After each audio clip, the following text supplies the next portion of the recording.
上一期我在节目当中用了这个一些谷歌趋势的一些反例来推导，来证明说这个犀利奶爸关于伊朗的粉丝、伊朗的流量是可以用来做出一个推论也好、暗示也好，说这个包括王志安在内的几个大 V 他们在买流量，我们只是用了一些反证来证明呢，说他这个推论站不住脚。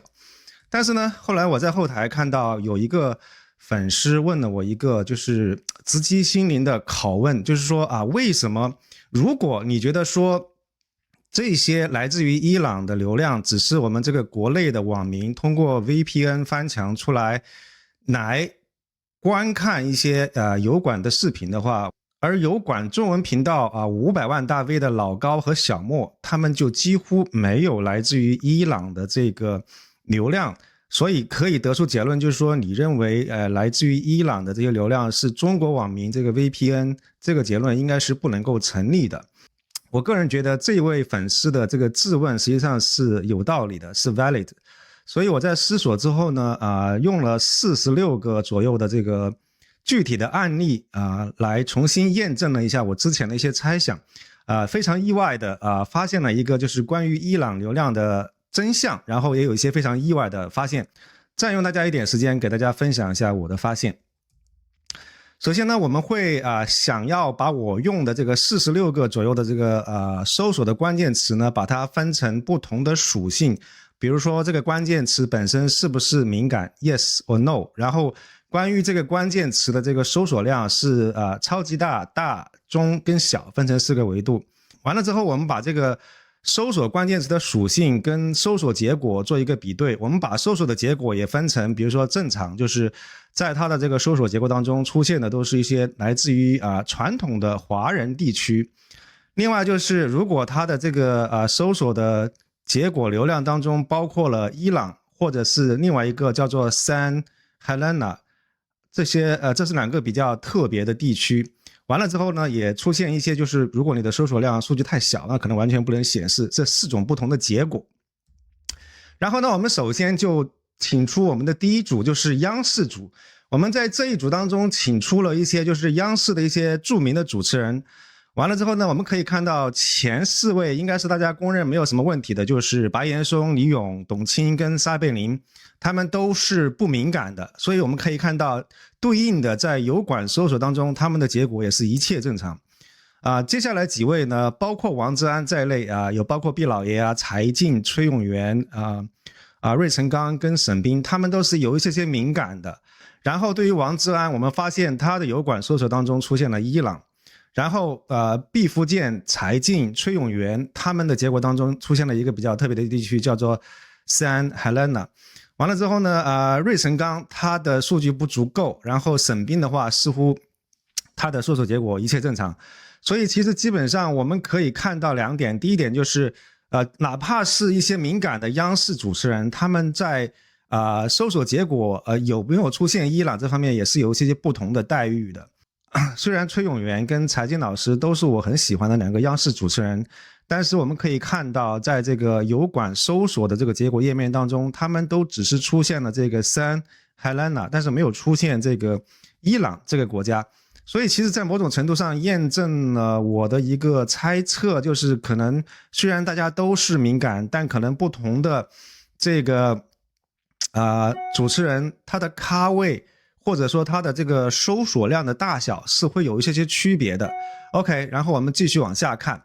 接下来的话呢，我们第2组主要是看的一些政治人物，然后我在这边看到比如说毛泽东跟周恩来，他们这种是超大咖位的话呢，其实他的搜索结果当中就会不仅仅是有伊朗，而且也包括了这个 San Helena。 所以这应该可以是另外一个侧面验证了我刚才的猜测，就是是不是用伊朗还是用San Helena， 这2个国家可能会跟你的这个搜索量的大小有一定的关系。完了之后我们可以看到就是对，就是一些常见的党和国家的领导人，他们都普遍在他们的搜索结果当中都出现了伊朗。完了之后当然有2个特例，一个是赵紫阳，另外一个就是薄熙来。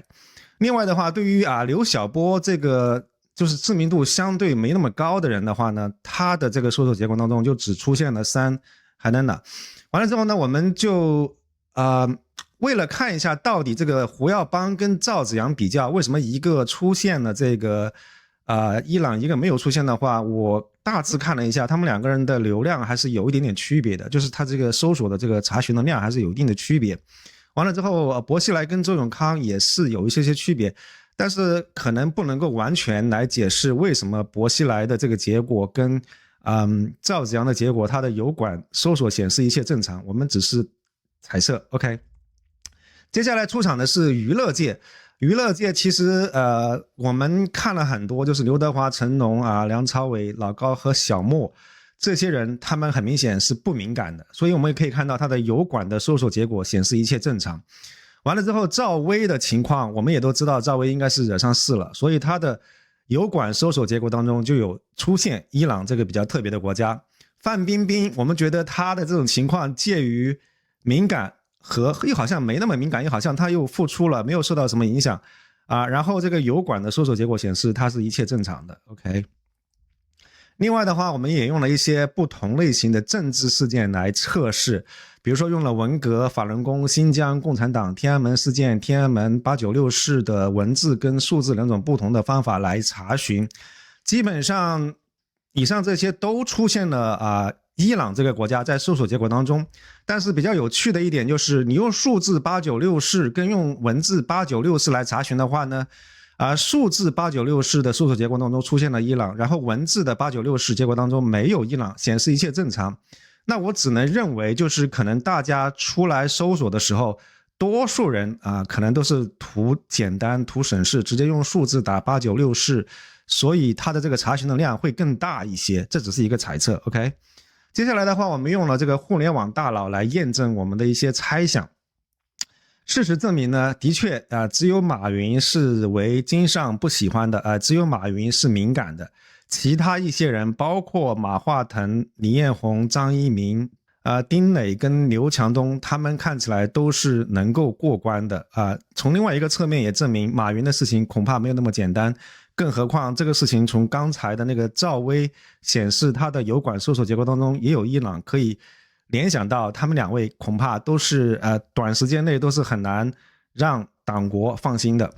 OK， 所以根据刚才总共46个不同的 case 来验证我们的猜想的话呢，我们可以简单得出今天的一个推论。不过请注意在这个地方我想再一次声明，我刚才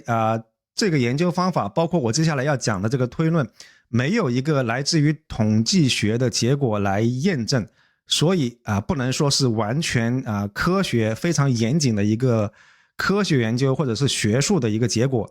但是我相信我的这个推论大概跟我自己平时感知的这个常识基本上一致。而且说实话，如果哪一位观众有兴趣拿刚才那些东西去做一个统计学的验证的话，我相信我还是蛮有信心，大概率我的这个猜测是能够得到来自于统计学结果的一个验证的。所以我在这个地方跟大家分享一下我的一个简单的推论。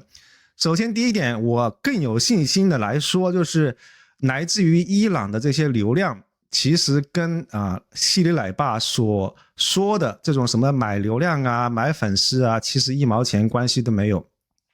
我相信来自于伊朗和这个3 Helena 的这些流量都可能会是涉及到一些敏感关键词的 VPN 的流量网关，具体是怎么样我没有办法解释，因为我的专业不是通信工程，不是通信相关的一些内容。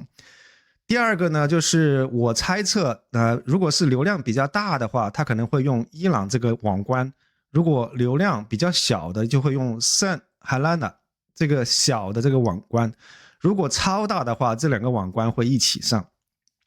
第二个推论就是来自于伊朗的这个流量可以从一个侧面来查询来验证，就是我们党国到底对谁放心对谁不放心。就算是反贼的话不同的反贼他的这个待遇也不一样，所以有伊朗的这个流量实际上在某种程度上来讲是一个咖位认证。所以从另外一个侧面其实也验证了在央视反贼当中这个王志安的这个一哥地位而且也从另外一个侧面，就是再一次验证了我在之前的视频当中已经得出的一个结论，就是王志安他并不是大外宣。所以以上就是今天想要跟大家简单分享的内容，希望我的这个分享对您有帮助。如果您喜欢我的视频的话，请记得点赞并订阅我的频道，祝您有心情愉悦的一天，谢谢。